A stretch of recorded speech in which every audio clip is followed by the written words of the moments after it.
السلام علیکم۔ ڈاکٹر مقصود الحسن عظیمی صاحب کے ساتھ اس اردو گفتگو کے جائزے میں خوش آمدید۔ یہ گفتگو 17 اکتوبر 2025 کو ہوئی تھی اور وہ دن ہم سب کے لیے بہت خاص تھا۔ ہمارے پیارے مرشد کریم حضرت خواجہ شمس الدین عظیمی رحمۃ اللہ علیہ کا یوم ولادت۔ تو اس مبارک دن کی مناسبت سے یہ گفتگو اور بھی اہم ہو جاتی ہے۔ وعلیکم السلام۔ جی بالکل، بہت ہی بابرکت دن تھا وہ، اور ڈاکٹر صاحب کی اس گفتگو کا جائزہ لینا خاص طور پر اس دن کی نسبت سے یہ تو ایک سعادت کی بات ہے۔ جی، آج ہم کوشش کریں گے کہ ڈاکٹر مقصود الحسن عظیمی صاحب کی اسی گفتگو کو ذرا گہرائی سے سمجھیں۔ انہوں نے روحانیت اور خاص طور پر سلسلہ عظیمیہ سے متعلق بہت ہی اہم باتیں کی تھیں۔ کچھ نکات تو بہت زیادہ ڈسکس ہوتے ہیں، جیسے لوح محفوظ اور کتاب مرقوم کا تعلق کیا ہے، پھر وہ عالمین، ڈائمینشنز، پیرالل یونیورس کی باتیں، حواس اور تقاضے مطلب پرسیپشن اور نیڈز، شعور کی 4 سطحیں، روح کیا ہے۔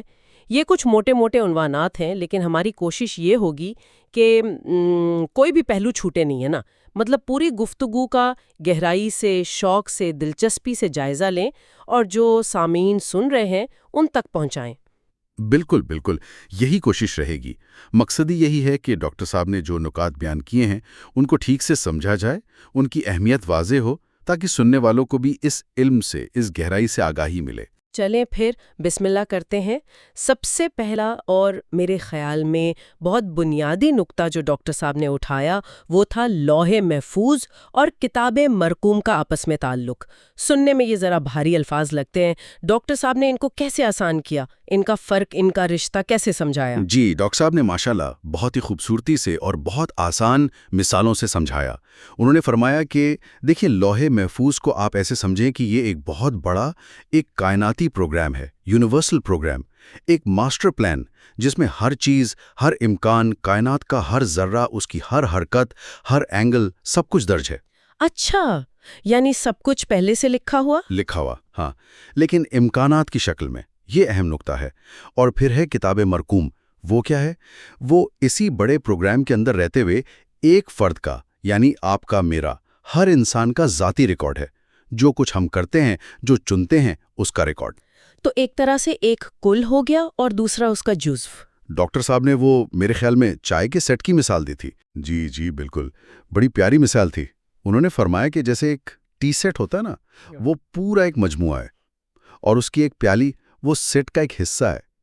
بالکل اسی طرح لوح محفوظ جو ہے وہ کل کائناتی پروگرام ہے، اور ہر فرد یا ہر نوع وہ اس پروگرام کا ایک حصہ، ایک جزو ہے۔ اور یہ پروگرام اوپر سے نیچے آتا ہے، مطلب کائنات سے نو تک اور پھر نو سے فرد تک۔ لیکن یہ پروگرام فرد تک پہنچتا کیسے ہے؟ مطلب کیا کوئی خاص چینل ہے؟ ڈاکٹر صاحب نے وہ لطیفہ اخفا کا ذکر کیا تھا شاید۔ بالکل، ڈاکٹر صاحب نے فرمایا کہ ہر انسان کے اندر اللہ نے ایک لطیفہ رکھا ہے، لطیفہ اخفا۔ یہ لطیفہ اخفا جو ہے نا، یہ سمجھ لیں کہ لوح محفوظ کے ساتھ اس کا ایک لنک بنا ہوا ہے، ایک کنیکشن ہے، یا کہہ لیں کہ لوح محفوظ کا ایک عکس اس میں موجود ہے۔ اسی لنک کے ذریعے فرد لاشعوری طور پر اپنے حصے کا جو پروگرام ہے نا، وہ وصول کرتا رہتا ہے۔ اچھا۔ اور اس میں ایک اور دلچسپ بات ڈاکٹر صاحب نے بتائی کہ اگر انسان کوشش کرے، اپنی روحانی صلاحیتوں پر کام کرے، تو اسی لنک سے وہ نہ صرف اپنے حصے کا پروگرام بلکہ نوعی پروگرام اور یہاں تک کہ کائناتی پروگرام تک بھی رسائی حاصل کر سکتا ہے۔ اچھا، یہ تو بڑی بات ہے۔ لیکن پھر سوال یہ اٹھتا ہے کہ اگر لوح محفوظ میں سب کچھ درج ہے تو پھر یہ کتاب مرقوم الگ سے کیوں ہے؟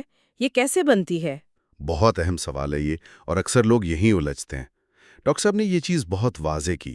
انہوں نے فرمایا کہ لوح محفوظ میں سب کچھ درج ہونے کا مطلب یہ نہیں کہ صرف ایک ہی راستہ لکھا ہے، بلکہ وہاں تو امکانات درج ہیں، پروبیبلٹیز۔ انہوں نے مثال دی کہ ایک ذرے کی حرکت کے بھی آپ سوچیں 360 ضرب 360 زاویوں پر جتنے ممکنہ راستے ہو سکتے ہیں وہ سب وہاں موجود ہے، لامحدود امکانات۔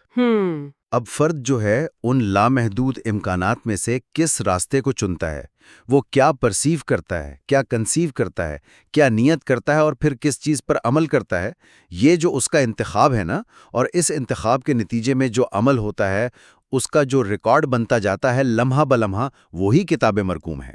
تو گویا لوح محفوظ نقشہ ہے جی، نقشہ ہے۔ اور کتاب مرقوم وہ عمارت ہے جو ہم اس نقشے کو دیکھ کر بناتے ہیں یا نہیں دیکھتے۔ بالکل صحیح، بالکل یہی۔ اسی لیے ڈاکٹر صاحب نے فرمایا کہ یہ گویا آمنے سامنے ہے، لوح محفوظ سامنے ہے، اور اس کو دیکھ کر فرد جو اپنی زندگی کی تعمیر کر رہا ہے وہ کتاب مرقوم بن رہی ہے۔ وہ گھر بنانے والی مثال سے یہ بات اور واضح ہو جاتی ہے۔ ہاں، وہ مثال کیا تھی؟ ذرا تفصیل سے بتائیں۔ نقشہ دیا جو لوح محفوظ میں آپ کا حصہ ہے، اور تعمیر کے لیے سارے وسائل بھی دے دیے، یعنی صلاحیتیں، وقت، عقل، شعور، سب کچھ۔ اب آپ کے پاس چوائس ہے، یا تو آپ اس نقشے کو غور سے دیکھیں، سمجھیں اور اس کے مطابق ایک شاندار محل جیسا گھر بنا لیں، یا پھر آپ نقشے کو ایک طرف پھینک دیں، اپنی مرضی چلائیں اور ایک کچی سی جھوپڑی کھڑی کر لیں۔ جب آپ کا وقت پورا ہوگا، تعمیر مکمل ہو جائے گی، تو مالک کہے گا بھائی ٹھیک ہے، جو تم نے بنایا ہے نا، اب اسی میں رہو۔ تو یہ جو آپ کی بنائی ہوئی جھوپڑی ہے یا محل ہے، یہی آپ کی کتاب مرقوم ہے، آپ کا اپنا عمل۔ تو پھر جو قرآن میں علیین اور سجین کا ذکر آتا ہے وہ بھی اسی سے جڑا ہے۔ بالکل بالکل۔ ڈاکٹر صاحب نے فرمایا کہ اگر آپ نے نقشے کے مطابق زندگی گزاری، یعنی اللہ کی مرضی، اس کی ہدایت کے مطابق چلیں، تو آپ کی یہ تعمیر شدہ عمارت آپ کی کتاب مرقوم علیون یعنی بلند مرتبے والوں میں شمار ہوگی۔ اور اگر آپ نے نقشے سے منہ موڑا، اپنی خواہشات، اپنی مرضی کے پیچھے بھاگتے رہے، تو نتیجہ کیا ہوگا؟ گھٹن، پچھتاوا، محدودیت، یعنی سجین، پستی۔ دونوں صورتیں ہیں کتاب مرقوم ہی، لیکن ایک بلندی کی طرف لے جاتی ہے، ایک پستی کی طرف، اور یہ فرد کے اپنے انتخاب کا نتیجہ ہے۔ ڈاکٹر صاحب نے اس بات پر بھی زور دیا تھا کہ ہر فرد منفرد ہے، بہت یونیک ہے۔ اس انفرادیت کا اس سارے معاملے سے کیا تعلق بنتا ہے؟ جی، انہوں نے توجہ دلائی کہ اللہ تعالیٰ کی شان دیکھیں ذرا۔ اربوں خربوں انسان گزر گئے، موجود ہیں، آئیں گے، لیکن کسی دو کے فنگر پرنٹس ایک جیسے نہیں ہیں۔ آنکھ کا ڈیزائن تک ہر ایک کا مختلف ہے، یہاں تک کہ ایک درخت کے دو پتے بھی آپ دیکھیں بالکل ایک جیسے نہیں ملیں گے، گھاس کی دو پتیاں تک ایک جیسی نہیں۔ اپنا ایک منفرد راستہ چننے کا اختیار دیا گیا ہے۔ اختیار۔ جی، اختیار۔ اسی اختیار کو حضور قلندر بابا اولیاء رحمۃ اللہ علیہ نے، جو حضرت خواجہ شمس الدین عظیمی صاحب کے مرشد ہیں، انہوں نے اسے نیت کا اختیار کہا ہے۔ آپ کی نیت کیا ہے؟ آپ کا ارادہ کیا ہے؟ آپ کا انتخاب کیا ہے؟ یہی آپ کی تقدیر بناتا چلا جاتا ہے، اور یہی کتاب مرقوم میں درج ہوتا ہے۔ یعنی انتخاب کا اختیار ہمارے پاس ہے، ہم مجبور محض نہیں ہیں۔ نہیں، بالکل نہیں۔ ڈاکٹر صاحب نے اسی نقطے پر بہت زور دیا۔ لوح محفوظ امکانات کا ایک سمندر ہے۔ ہمیں اختیار دیا گیا ہے کہ ہم اپنی نیت سے، اپنی کوشش سے، اپنی صحیح سے اس سمندر میں سے اپنے لیے راستہ بنائیں۔ واقعی یہ بہت گہری بات ہے۔ اچھا، اب اگلے اہم موضوع کی طرف آتے ہیں۔ یہ تھا حواس اور تقاضوں کا معاملہ، پرسیپشن اینڈ نیڈز۔ ڈاکٹر صاحب نے اس سلسلے میں اپنے مرشد کریم حضرت خواجہ شمس الدین عظیمی رحمۃ اللہ علیہ کا ایک قول نقل کیا تھا۔ جی، انہوں نے آبا جی حضور رحمۃ اللہ علیہ کا یہ بہت ہی بنیادی اور جامع قول دہرایا کہ زندگی دراصل تقاضوں کا نام ہے اور تقاضوں کی تکمیل کا ذریعہ حواس ہے۔ ڈاکٹر صاحب نے پھر اس کی بڑی عملی وضاحت کی۔ پہلے تو انہوں نے حواس کو ڈیفائن کیا، کہا کہ حواس کیا ہیں؟ یہ انفارمیشن گیدرنگ ٹولز ہیں، معلومات اکٹھی کرنے والے آلات۔ سننا، دیکھنا، سونگھنا، چکھنا، چھونا، اور اس کے علاوہ ہمارے باطنی حواس بھی ہیں۔ اور تقاضے، نیڈز کیا ہیں؟ ڈاکٹر صاحب کے مطابق دیکھیں، ہر تخلیق جو ہے نا وہ ایک مقصد کے ساتھ بنی ہے، اور اس مقصد تک پہنچنے کے لیے یا اس وجود کو قائم رکھنے کے لیے کچھ ضروریات ہوتی ہیں، کچھ تقاضے ہوتے ہیں۔ جیسے زندہ رہنے کے لیے جسم کو توانائی چاہیے تو بھوک کا تقاضا پیدا ہوتا ہے، پانی چاہیے تو پیاس کا تقاضا ہوتا ہے۔ یہ تقاضے پورے کرنا ضروری ہیں تاکہ زندگی کا مقصد پورا ہو سکے۔ ٹھیک، تو پھر ان دونوں کا یعنی حواس اور تقاضوں کا آپس میں تعلق کیسے کام کرتا ہے؟ تعلق یہ ہے، اور یہ بہت اہم ہے سمجھنا، کہ تقاضا تو جسم میں یا وجود میں پیدا ہو جاتا ہے۔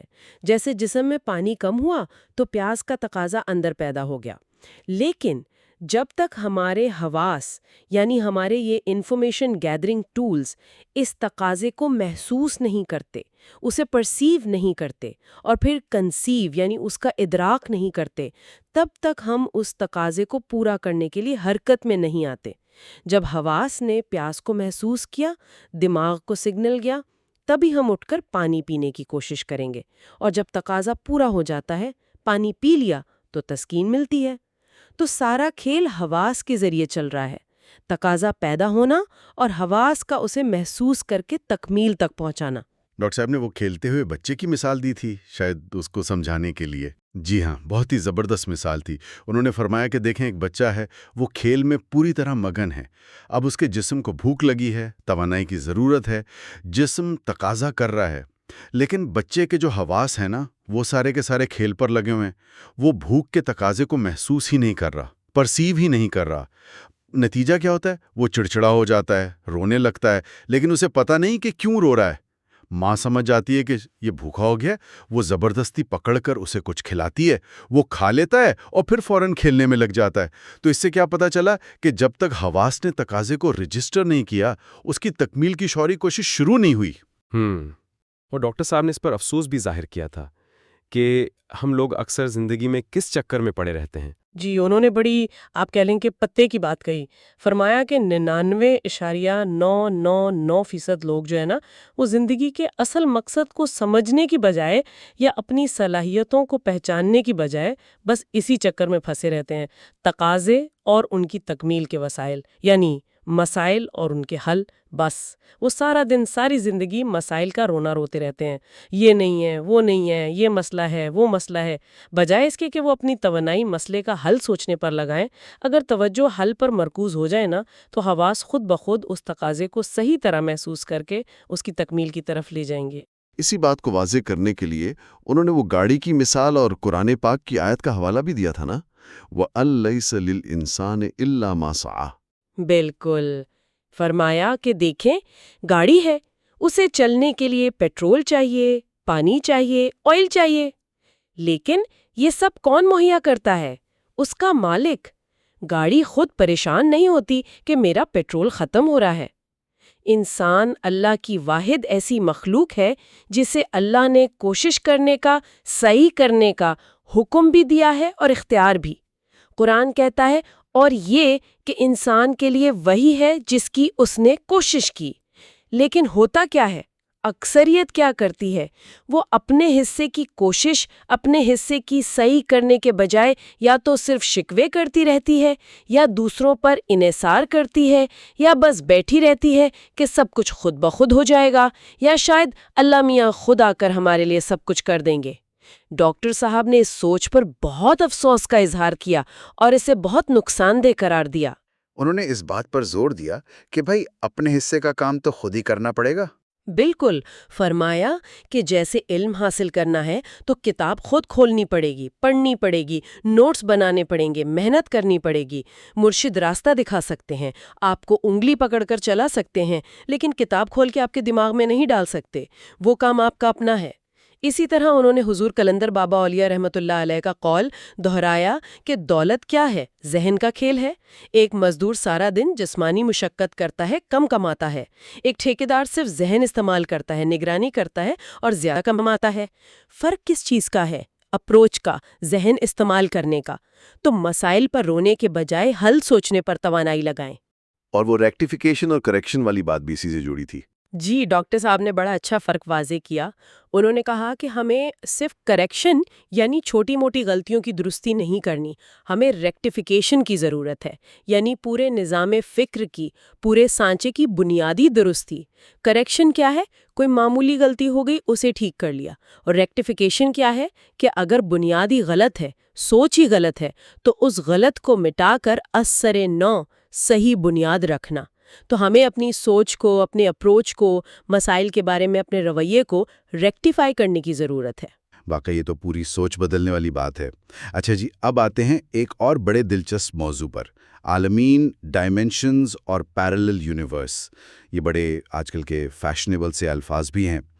ڈاکٹر صاحب نے عالمین کی کیا تشریح کی جو قرآن میں بھی آتا ہے، رب العالمین؟ جی، انہوں نے یہاں بھی بہت اہم وضاحت کی۔ فرمایا کہ عالمین کا لفظ ہم عام طور پر صرف مختلف دنیاؤں یا جہانوں ورلڈز کے لیے سمجھتے ہیں، لیکن یہ عربی میں عالم کی جمع ہے، اور عالم کا ایک مطلب حالت بھی ہوتا ہے، اسٹیٹ یا کنڈیشن۔ جیسے ہم کہتے ہیں نا، عالم طفولیت یعنی بچپن کی حالت، عالم جوانی جوانی کی حالت، یا عالم غصہ عالم حیرت، یہ مختلف حالتیں ہیں۔ تو عالمین کا ایک مطلب تو یہ مختلف حالتیں ہیں، اور دوسرا مطلب یقیناً مختلف جہان یا ریمز بھی ہیں، جیسے صوفیہ بیان کرتے ہیں عالم ناسوت، یہ ہماری مادی دنیا، عالم ملکوت، فرشتوں یا خیالی یا نوری دنیا، عالم جبروت، صفات الہیہ کی دنیا، عالم لاہوت، ذات حق کے قرب کی دنیا۔ ڈاکٹر صاحب نے فرمایا کہ یہ بھی دراصل وجود کی اور اطلاعات کی مختلف حالتیں یا مختلف سطحیں ہیں۔ اور حضور قلندر بابا اولیاء رحمۃ اللہ علیہ نے ان حالتوں کو اپنی کتاب میں کیسے بیان فرمایا ہے؟ ڈاکٹر صاحب نے بتایا کہ حضور قلندر بابا اولیاء رحمۃ اللہ علیہ نے اپنی کتاب لوح و قلم میں ان حالتوں کو یا اطلاعات تک رسائی کے ذریعوں کو 4 درجات سے تعبیر کیا ہے: واہم، خیال، تصور اور احساس۔ فرمایا کہ یہ گویا اطلاعات کے 4 مختلف چینلز ہیں، 4 نہریں ہیں جن کے ذریعے انسان مختلف عالمین یا حالتوں تک رسائی حاصل کرتا ہے۔ اچھا، اور یہ جو آج کل بڑا شور ہے پیرالل یونیورس کا، اس کے بارے میں ڈاکٹر صاحب کا کیا خیال تھا؟ ڈاکٹر صاحب نے اسے سائنسدانوں کا ایک مفروضہ، ایک کنجیکچر قرار دیا۔ انہوں نے بڑی دلچسپ بات کہی۔ فرمایا کہ سائنسدان چونکہ اللہ کو یعنی خالق کو براہ راست ماننا یا تسلیم نہیں کرنا چاہتے، اس لیے وہ اللہ کے ذہن میں موجود اس ازلی پروگرام کو، وہ پروگرام جو اس کائنات کی تخلیق سے بھی پہلے موجود تھا، جس میں سارے امکانات تھے، اس کو وہ اب پیرالل یونیورس کا نام دے رہے ہیں۔ اگر وہ خالق کو مان لیں تو پھر یہ ماننا پڑے گا کہ اصل پیرالل یونیورس تو خالق کا وہ لامحدود علم اور پروگرام ہے، جس کے مطابق یہ کائنات اور اس جیسی نہ جانے کتنی اور کائناتیں وجود میں آئی ہیں۔ یہ تو بالکل ہی مختلف زاویہ ہے اس کو دیکھنے کا۔ اور ڈائمینشنز کے بارے میں کیا فرق بتایا ڈاکٹر صاحب نے؟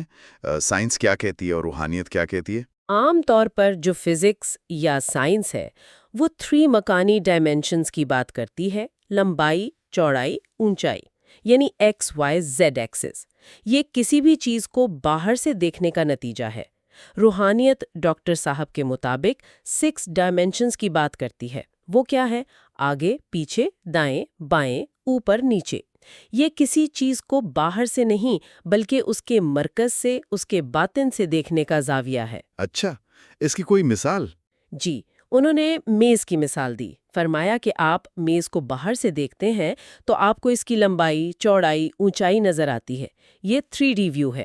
لیکن اگر آپ ایک لمحے کے لیے تصور کریں کہ آپ خود میز کے عین مرکز میں موجود ہیں اور اب وہاں سے اطراف میں دیکھ رہے ہیں، تو آپ کو کیا نظر آئے گا؟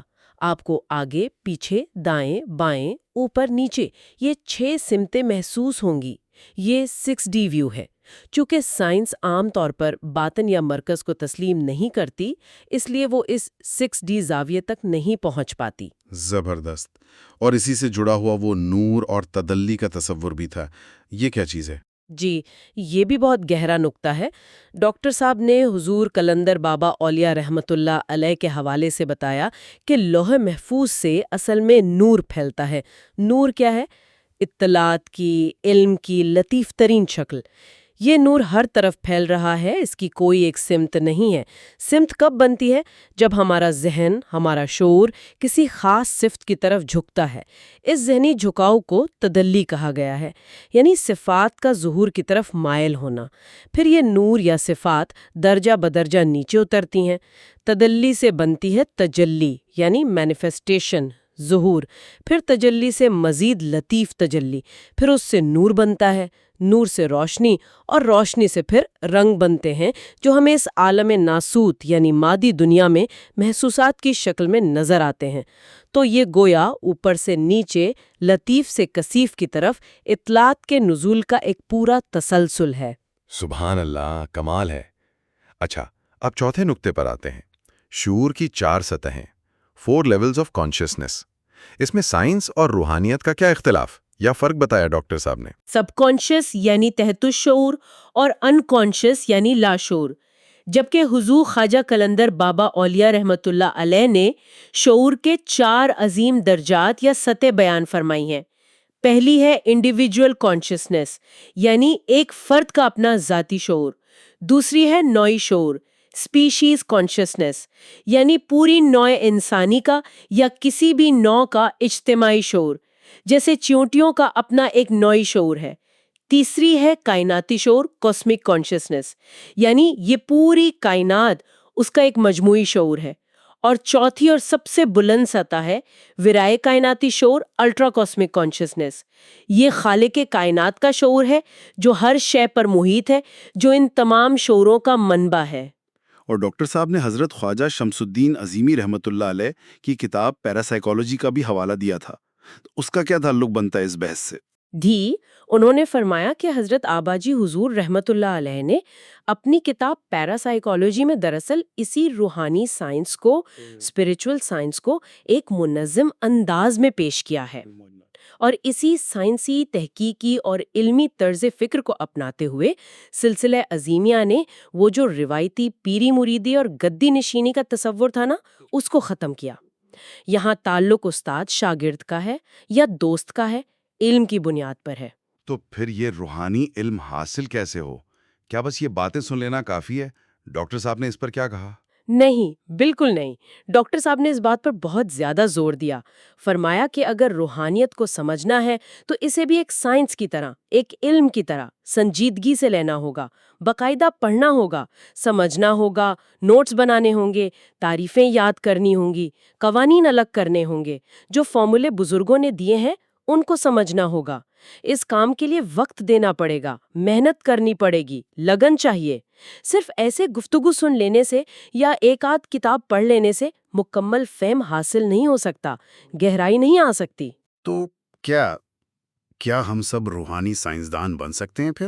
ڈاکٹر صاحب کے مطابق دیکھیں، علم حاصل کرنے سے، پڑھنے سے، تحقیق کرنے سے انسان روحانی اسکالر بنتا ہے، لیکن جب وہ ان تعلیمات پر عمل کرتا ہے، اپنے اوپر لاگو کرتا ہے، مراقبہ کرتا ہے، مشاہدات کرتا ہے، تجربات کرتا ہے، اپنے باطن میں سفر کرتا ہے، تب وہ روحانی سائنسدان بننے کی راہ پر چل پڑتا ہے۔ انہوں نے یہ یاد بھی دلایا کہ حضرت خواجہ شمس الدین عظیمی رحمت اللہ علیہ نے اکثر اپنے لیے روحانی اسکالر کا لفظ استعمال کیا، جبکہ اپنے مرشد حضور قلندر بابا اولیاء رحمت اللہ علیہ اور دیگر عظیم اولیاء کو روحانی سائنسدان لکھا۔ صلاحیت تو اللہ نے سب کو دی ہے، ضرورت کس چیز کی ہے؟ نیت کی، ارادے کی، چوائس اینڈ ڈٹرمنیشن، اور پھر عمل کی، مستقل مزاجی کی۔ اور اس سب میں توازن کی اہمیت پر بھی زور تھا؟ جی بہت زیادہ۔ فرمایا کہ قرآن پاک کا بنیادی درس ہی توازن ہے، اعتدال ہے۔ زندگی کے کسی بھی پہلو میں انتہا پسندی ٹھیک نہیں، نہ صرف دنیا ہی دنیا، نہ صرف دین ہی دین۔ ہمیں اپنی جسمانی، ذہنی اور روحانی تینوں سطحوں پر جو صلاحیتیں ملی ہیں ان کا متوازن استعمال کرنا ہے۔ یہی اصل کامیابی ہے، یہی روحانیت ہے۔ بہت ہی اہم نکتہ ہے۔ اچھا جی، اب آتے ہیں روح کی طرف۔ روح کیا ہے؟ اس کی اصل کیا ہے؟ اس کا مطلب کیا ہے؟ ڈاکٹر صاحب نے روح کو کیسے ڈیفائن کیا؟ یہاں بھی انہوں نے اپنے مرشد کریم حضرت خواجہ شمس الدین عظیمی رحمت اللہ علیہ کے مرشد یعنی حضور قلندر بابا اولیاء رحمت اللہ علیہ کی بیان کردہ بہت ہی جامع تعریف پیش کی۔ فرمایا کہ روح جو ہے نا، وہ دراصل 2 چیزوں کے مجموعے کا نام ہے، ماہیت اور مانویت۔ ماہیت اور مانویت، ان سے کیا مراد ہے؟ یہ ذرا سمجھائیں۔ جی، ڈاکٹر صاحب نے وضاحت کی کہ ماہیت کہتے ہیں کسی بھی چیز کی ظاہری شکل و صورت کو، اس کے فارم کو، اس کی ساخت کو، اس کے فگر کو۔ جیسے ہی میں نے لفظ بولا سیب، تو فوراً آپ کے ذہن میں سیب کی ایک شکل، ایک تصویر ابھر آئی نا؟ یہ اس سیب کی ماہیت ہے۔ اور مانویت کیا ہے؟ مانویت ہے اس چیز کا اصل مطلب، اس کی اہمیت، اس کا مقصد، اس کی خاصیت، اس کا مفہوم۔ مثلاً میں کہوں سیب میٹھا ہے، تو یہ جو مٹھاس ہے نا، یہ اس کی معنویت کا ایک حصہ ہے۔ میں کہوں سیب صحت کے لیے مفید ہے، تو یہ جو اس کا فائدہ ہے، یہ اس کی معنویت ہے۔ آم کا موسم آ گیا، تو یہاں موسم اس کی معنویت سے جڑ گیا۔ تو روح ان دونوں کا مجموعہ ہے، ماہیت اور معنویت کا۔ جی، یعنی روح صرف ایک شکل یا فارم نہیں، بلکہ اس شکل کے ساتھ جڑا ہوا اس کا پورا مطلب، اس کا پورا مفہوم، اس کی پوری اہمیت، یہ سب مل کر روح بناتے ہیں۔ تو پھر یہ جو ہم الفاظ استعمال کرتے ہیں بات چیت میں، کیا یہ معنویت کو پوری طرح پہنچا پاتے ہیں یا اس میں کوئی مسئلہ ہے؟ ڈاکٹر صاحب کے مطابق مسئلہ تو ہے اور بہت بڑا ہے۔ انہوں نے فرمایا کہ الفاظ جو ہیں وہ معنویت کے اظہار کا ایک ذریعہ تو ہے، لیکن یہ کامل ذریعہ نہیں ہے۔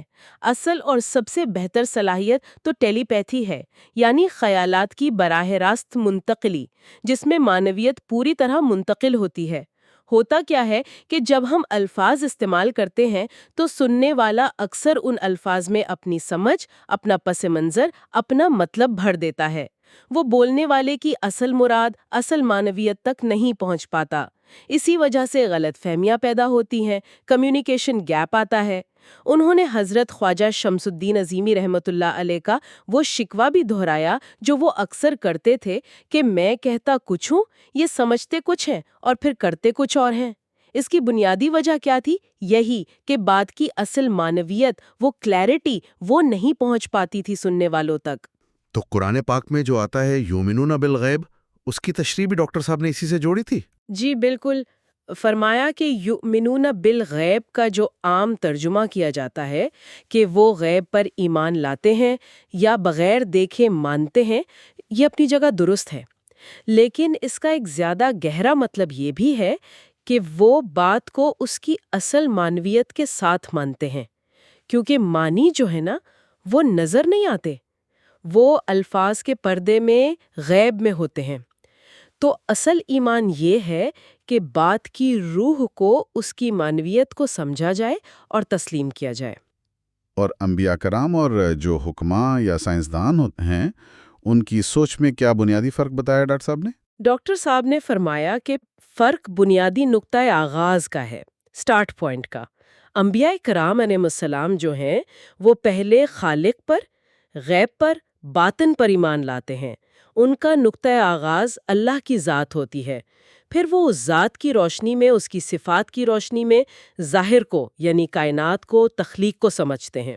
جبکہ جو حکماء ہیں، فلاسفر ہیں یا آج کے سائنسدان ہیں، وہ ظاہر سے شروع کرتے ہیں۔ وہ مادی دنیا کا مشاہدہ کرتے ہیں، تجربات کرتے ہیں اور ان سے اصول بنانے کی کوشش کرتے ہیں۔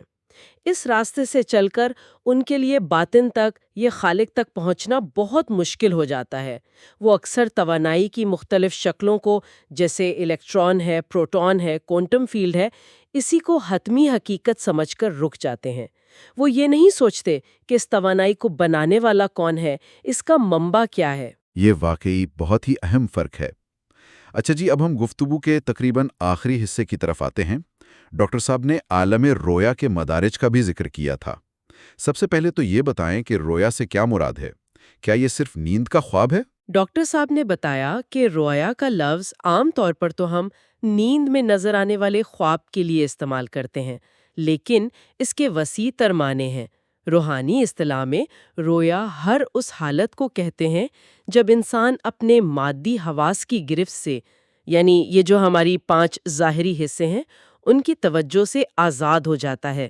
یہ نیند میں بھی ہو سکتا ہے اور یہ بیداری کی کسی خاص کیفیت میں، جیسے گہرے مراقبے میں بھی ہو سکتا ہے۔ ٹھیک۔ اور اس عالم رویا میں جو مشاہدات ہوتے ہیں یا جو صلاحیتیں کھلتی ہیں، ان کے کیا مدارج بتائے ڈاکٹر صاحب نے؟ وہ 6 مدارج تھے شاید۔ جی، انہوں نے حضور قلندر بابا اولیاء رحمۃ اللہ علیہ کی کتاب لوح و قلم کے حوالے سے عالم رویا کی صلاحیتوں کے 6 مدارج بیان کیے۔ یہ دراصل باطنی مشاہدات کی گہرائی اور وسعت کو ظاہر کرتے ہیں۔ پہلا ہے عالم جو کا مطلب ہے بہاؤ یا سنگم، کانفلوئنس۔ یہ گویا ابتدائی قسم کے باطنی مشاہدات ہیں، ایک بہاؤ کسی کیفیت۔ دوسرا ہے کشف الاحقہ۔ آقا کہتے ہیں اطراف کو، پیریفریز کو، یعنی جو کے ارد گرد جو دائرے یا زونز ہیں ان کا کشف ہونا، مشاہدات میں کچھ وسعت آنا۔ تیسرا ہے کشف المنام، منام نیند کو کہتے ہیں، یعنی گہری نیند کے دوران جو مشاہدات ہوتے ہیں ان کا کشف۔ چوتھا ہے کشف الملکوت، یعنی عالم ملکوت، جو نوری یا لطیف مخلوقات جیسے فرشتے وغیرہ، ان کے عالم تک رسائی حاصل ہونا، ان کا کشف ہونا۔ پانچواں ہے کشف الکلیات، یعنی کلیات، ٹوٹالٹی یا انٹائرٹی۔ اس درجے میں انسان کو کائناتی پروگرام کی، منصوبے کی کلیت کا بڑے حصے کا کشف ہونے لگتا ہے۔ اور چھٹا اور بلند ترین درجہ ہے کشف الوجوب، وجوب یعنی واجب الوجود، یعنی اللہ تعالیٰ کی ذات۔ اس مقام پر پہنچ کر انسان کو تخلیق کے اصل سبب کا، خالق کے ذہن کا، یعنی یہ کائنات کیا ہے، کیوں ہے، کیسے بنی، ان سوالات کے جوابات کا کشف ہونے لگتا ہے۔ یہ رویا کا اعلیٰ ترین مقام ہے۔ سبحان اللہ، یہ تو واقعی علم کا ایک نہ ختم ہونے والا سمندر ہے۔ اور گفتگو کے آخر میں ڈاکٹر صاحب نے غور و فکر کے لیے کون بنیادی سوالات پر پھر سے زور دیا تھا؟ جی، انہوں نے اپنی بات کو سمیٹتے ہوئے پھر سے یاد دلایا کہ کسی بھی چیز کو گہرائی میں سمجھنے کے لیے، یا علم حاصل کرنے کے لیے، یا غور و فکر کرنے کے لیے 3 سوالات بہت اہم ہیں، یہ کلید ہیں۔ کیا، واٹ از اٹ، کیوں، وائی از اٹ، اور کیسے، ہاؤ از اٹ۔ فرمایا کہ غور و فکر کا جو رشقہ ہے نا، وہ انہی 3 پہیوں پر چلتا ہے۔ جزاک اللہ۔ واقعی ڈاکٹر مقصود الحسن عظیمی صاحب کی یہ گفتگو علم و حکمت سے بھرپور تھی، اور اس کا یہ جائزہ یقیناً ہم سب کے لیے بہت مفید رہا ہوگا۔ سامعین، آپ سب کا بہت بہت شکریہ کہ آپ نے اپنا قیمتی وقت نکالا اور یہ گفتگو سنی۔ جی بالکل، امید ہے کہ ڈاکٹر صاحب کی گفتگو کا یہ تجزیہ، یہ گہرائی میں جائزہ سننے والوں کے لیے روحانی طور پر بھی اور علمی طور پر بھی فائدہ مند ثابت ہوا ہوگا۔ اور یہ سب سننے والوں سے یہ درخواست ہے کہ اگر انہیں یہ گفتگو پسند آئی ہے، مفید لگی ہے، تو اسے اپنے دوستوں کے ساتھ، اپنے جاننے والوں کے ساتھ ضرور شیئر کریں۔ خاص طور پر ان لوگوں تک پہنچائیں جو روحانیت میں دلچسپی رکھتے ہیں یا سلسلہ عظیمیہ کے بارے میں جاننا چاہتے ہیں یا اس حوالے سے سوالات پوچھتے رہتے ہیں۔ جی ہاں، آپ کے شیئر کرنے سے، فارورڈ کرنے سے یوٹیوب کا جو الگوریدم ہے وہ بھی اس اہم پیغام کو، اس علم کو زیادہ سے زیادہ لوگوں تک خود بخود پہنچانے میں مدد کرے گا۔ اور اگر ابھی تک چینل کو سبسکرائب نہیں کیا ہے تو پلیز سبسکرائب بھی کر لیں اور اس ویڈیو کو لائک بھی کر دیں۔ اور آخر میں شاید ایک بات سوچنے کی کہ ڈاکٹر صاحب نے جو غور و فکر کے سوال اٹھائے، کیا، کیوں، کیسے، کیا ہم نے کبھی اپنی زندگی، اپنے عقائد، اپنی عبادات کو ان سوالات کی کسوٹی پر پرکھا ہے کہ ہم جو کر رہے ہیں وہ کیا ہے، کیوں کر رہے ہیں اور کیسے کر رہے ہیں؟ کیا ہم صرف مان رہے ہیں یا سمجھ کر مان رہے ہیں؟ یہ واقعی بہت اہم نقطہ ہے غور کرنے کے لیے، بہت اہم سوال ہے اپنے آپ سے پوچھنے کے لیے۔ چلیں جی، آپ سب کے لیے بہت دعا ہے، اپنا بہت خیال رکھیے گا۔ اللہ حافظ۔ اللہ حافظ۔